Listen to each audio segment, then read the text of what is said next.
Juste là, immobile et silencieux, le massif du Pibes Taouyet s'offre à vous. C'est le pays de la pierre, celle qui s'est soulevée il y a des millions d'années, celle qui compose les falaises. C'est le pays de l'air, celui qui balaye les crêtes escarpées, celui qui porte les grands rapaces. C'est le pays de l'eau, celle qui gronde au fond des vallées, celle qui a creusé de profondes entrailles formant gouffres et grottes. Ici, la vie s'exprime sous toutes ses formes, s'adaptant au climat, à la pente, à l'altitude. Ici, l'homme explore, arpente, découvre et coexiste avec cette nature aux allures vierges et intactes. Ces montagnes se montrent grandioses aux abords des sommets, discrètes dans leurs forêts et secrètes dans leurs entrailles. Sous terre, dans l'obscurité la plus totale, dans le silence parfois brisé par l'écho lointain d'une goutte, la vie se développe. D'apparence hostile, ce milieu offre pourtant une température stable toute l'année, indispensable à la survie de certaines espèces de chauves-souris, coléoptères ou arachnides. Comme autant de portes d'entrée vers ce monde encore méconnu, de nombreuses cavités se cachent dans la végétation. Souvent étroites, parfois spectaculaires, ces entrées laissent place à de véritables labyrinthes de salles et de galeries. Véritables livres ouverts sur le passé, elles renferment aussi des indices témoignant d'une époque lointaine, où vivaient hyènes des cavernes et rhinocéros laineux. Ces grottes fossiles ne sont que la partie émergée d'une action d'érosion encore aujourd'hui bien réelle.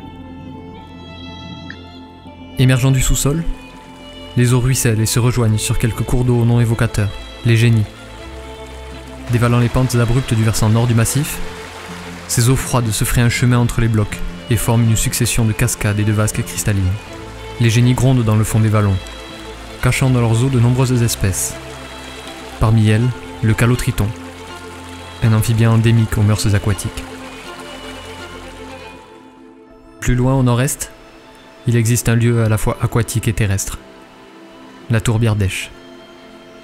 Vieille de 20 000 ans, elle est riche d'une végétation spécifique, qui compose la partie superficielle d'un sol gorgé d'eau froide et privé d'oxygène. Les débris des végétaux et animaux morts s'accumulent, fixant en son sein les témoignages des paysages d'hier et d'aujourd'hui. Loin des paysages passés, le massif est aujourd'hui majoritairement forestier. La pente, l'exposition, les précipitations et la nature du sol façonnent ces forêts et leur donnent à chacune un visage différent. Au sud, la chaleur et la sécheresse forgent un caractère méditerranéen. Les chênes pubescents y sont accompagnés de thym ou d'immortelles, dont les odeurs, portées par le vent, embaument ces pentes ensoleillées. Sur le versant nord, arrosé par les perturbations atlantiques, la végétation est luxuriante. Le hêtre, l'orme et le tilleul forment parfois de véritables cathédrales végétales. Derrière leurs apparentes différences, ces forêts jouent de nombreux rôles, abritant de leurs branches un grand nombre d'espèces, tout en remplissant leurs fonctions de poumons de la planète. En prenant de l'altitude, les bourdonnements et stridulations remplacent le bruit du vent dans les feuilles. La forêt laisse alors la place aux pelouses et aux landes. Ce sont les actions de l'homme, le pâturage et la pente qui modèlent ce paysage. Une mosaïque de végétation basse où le genêt occidental teinte de jaune les pentes sud du massif. Et l'incroyable palette de vert, allant de la fougère aigle au fétuc, semble changer de couleur avec la météo. Ces milieux forment un tableau habité par un grand nombre d'insectes, des papillons aux couleurs pastel, mais aussi de sauterelles et criquets, camouflés dans la végétation.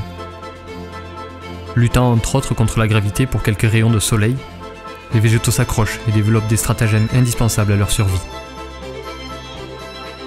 Avec l'augmentation de la pente, cette mosaïque s'appauvrit et le calcaire, roche mère du massif, apparaît, formant des dalles, puis des falaises.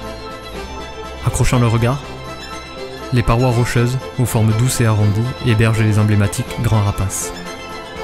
Ces oiseaux, aux envergures pouvant atteindre 3 mètres, trouvent refuge sur de nombreuses vires, fissures ou petites grottes qu'offre ce milieu si particulier.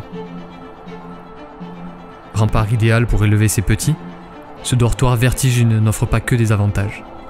Le vent, parfois violent, les oscillations de température entre le jour et la nuit, et l'exposition directe aux rayons du soleil et aux intempéries demandent à cette faune, mais aussi à la flore présente, certaines accommodations.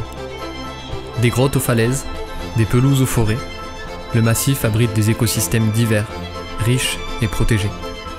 C'est cette richesse et cette diversité qui fait de ce massif un bien commun.